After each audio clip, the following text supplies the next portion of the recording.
महादेव.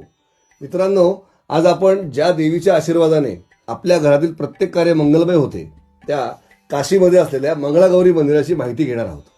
काशीच्या पंचगंगा घाटावर साक्षात सूर्यदेवाने गभस्तेश्वर आणि मंगळागौरी या मंदिरांची स्थापना केली. या ठिकाणी देवी पार्वतीच्या मंगल रूपाची पूजा केली जाते. श्रद्धेनं असं मानलं जातं की येथे देवीचे दर्शन घेतल्याने लग्न ठरत नसल्यास त्यातील अडथळे दूर होतात, तसेच वैवाहिक सौख्य, संतती सौख्य व समृद्धी प्राप्त होते. आपण आपल्याकडे पूजन करत असलेली मंगळागौरी किंवा हरतालिका म्हणजेच ही मंगळागौरी देवी होय.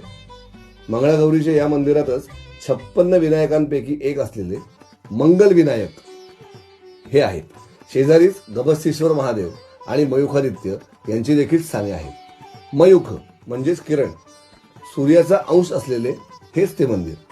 याच मंदिरात सूर्यदेवाने केलेल्या उपासनेमुळे त्यांच्या घामातून पंचगंगांपैकी एक असलेल्या किरणा नदीचा उगम होऊन गभस्तेश्वर महादेव शिवलिंगाखालून किरणा नदीचा गंगा नदीमध्ये संगम होतो.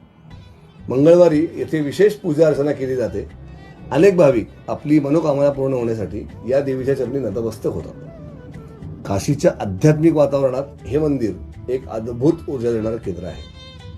पुराणात असाही उल्लेख आहे की मंगळागौरीच्या या मंदिराला एक प्रदक्षिणा केल्याने पृथ्वी प्रदक्षिणा केल्याचं पुण्य मिळतं. म्हणूनच काशीमध्ये मंगळागौरी मंदिराचे दर्शन नक्कीच केले पाहिजे. मित्रांनो, व्हिडिओ कसा वाटला हे नक्की सांगा. अशाच माहितीपूर्ण व्हिडिओसाठी आपल्या टोरीफिक्सच्या फेसबुक पेजला तसेच इंस्टाग्राम आणि यूट्यूब चॅनलला आवर्जून फॉलो करा. कमेंटमध्ये लिहा जय मंगळागौरी माता. धन्यवाद.